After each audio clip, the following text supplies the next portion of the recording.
Alors, Franck, ça fait quelques années, très peu d'années en définitive, que l'on se rencontre et que l'on se connaît. Ça fait 2 ans, oui. Oui, votre projet va plutôt vite. Assez, pas assez vite à mon goût, mais à l'échelle industrielle, oui, ça va très vite. Bon, ce qui est rare quand même, parce que vous avez mis au point une hydrolienne dont le système est une membrane ondulante. D'abord, le projet est original. C'est probablement l'un des plus puissants qui existent à l'heure actuelle. Quelles sont les Voilà. caractéristiques de la machine? Alors, je m'amuse à dire que cette machine a 400 millions d'années de recherche derrière elle, puisque les poissons ondulent depuis des centaines de millions d'années.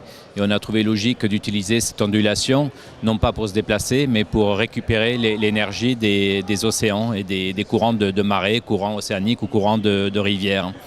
Donc, depuis 3 ans qu'on travaille sur ce sujet, on a réussi à faire un prototype qui est un essai au bassin d'essai de l'Ifremer.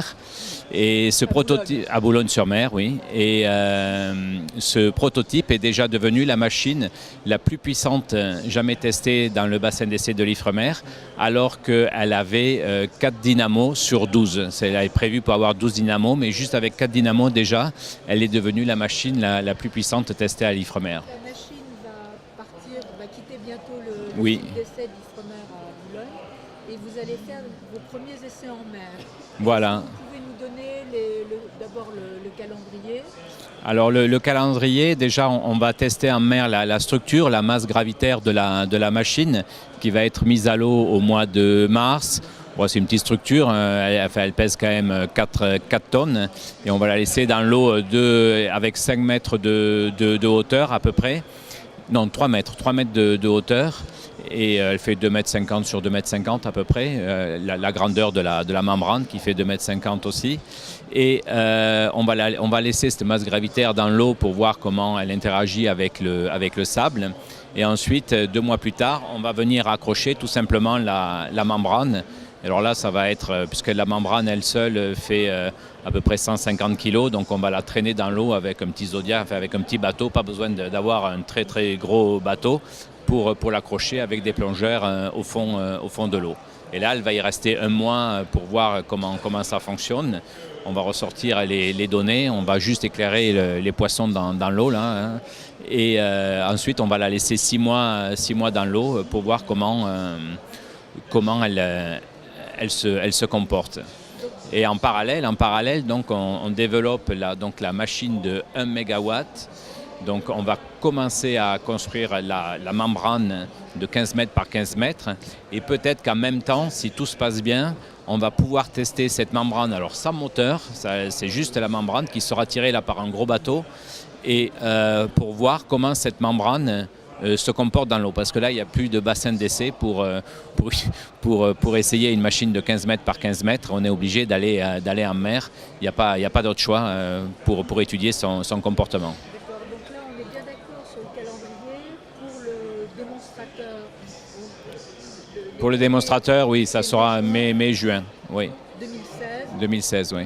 Pour la membrane Alors pour le moment, on espère pouvoir faire juste en même temps, juin, juillet, des essais de cette membrane de 15 mètres par 15 mètres. Mais attention, je dis bien sans moteur, elle ne produira rien du tout. C'est juste pour étudier son comportement à vide, voir si ça matche bien nos simulations numériques.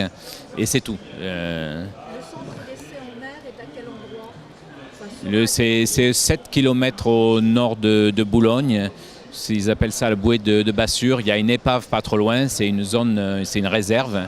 Et donc notre machine sera posée là pour 6 mois. Sylvain, vous avez expliqué de quelle manière la machine hydrolienne, le système ondulatoire allait fonctionner Oui. avec une membrane ondulante.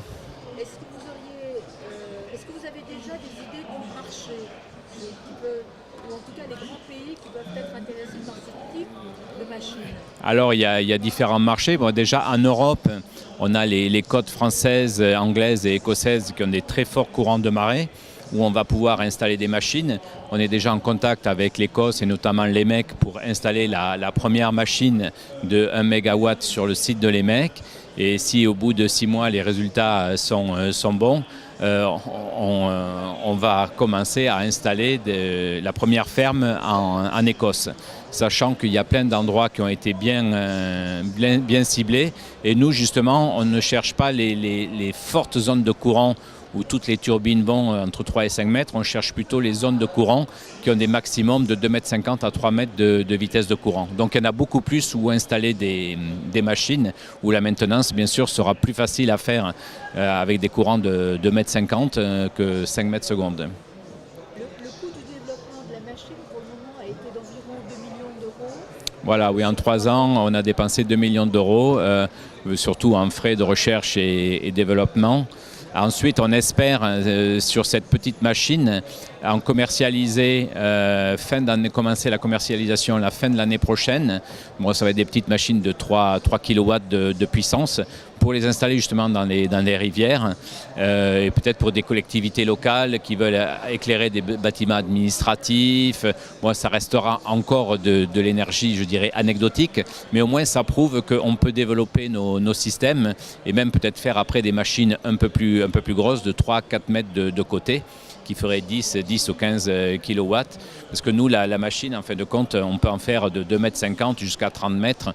Et à 30 mètres, là, c'est des monstres qui feraient 5 MW. Le développement, il a été fait jusqu'à maintenant sur fonds propres ou vous avez bénéficié d'un appel d'offres, vous avez répondu à un appel d'offres? C'est principalement sur fonds propres, mais la BPI s'est intéressée à nous et nous a donné avec la région de Nord-Pas-de-Calais, prêté, ces avances remboursables, oui, 500 000 euros. Donc ça nous a bien aidé. J'imagine. Oui. Et les prochains essais vont coûter à peu près combien? Ah ben là, pour construire et développer la première machine de 1 MW, c'est 5 millions minimum. Et on espère lever 10 millions d'euros. On est déjà en contact avec des investisseurs, dont la BPI, je ne cache rien, et qui sont intéressés pour nous accompagner. Et donc l'idée, ça serait de faire une grosse levée de 10 millions d'euros pour déjà développer cette première machine, en fabriquer une, et pouvoir lancer la fabrication des prochaines machines. Très bien. Franck-Sylvain, on se retrouve dans 3-4 mois? On peut même se retrouver la semaine prochaine à l'Ifremer, où on aura notre machine, donc mercredi ou jeudi prochain, et qui sera fully loaded avec les 12 convertisseurs et qui va changer un peu les lois de la physique, puisque normalement on espère récupérer en électricité plus que ce que la loi de Betz dans les hydroliennes classiques donne. Donc on va battre les lois de la physique avec notre machine. Donc ça sera un grand moment, on espère. C'est pas sûr, c'est pas garanti, mais enfin même s'il y a 1250 watts d'énergie possible à récupérer au maximum et qu'on en récupère 700, donc là on bat la loi de Betz. Si on en récupère 500 watts, c'est quand même aussi très bien. Mais on espère beaucoup là-dessus. Quelle date? C'est 16-17 décembre. On sera avec vous. Ça sera un beau cadeau de Noël pour la planète. Absolument. Merci.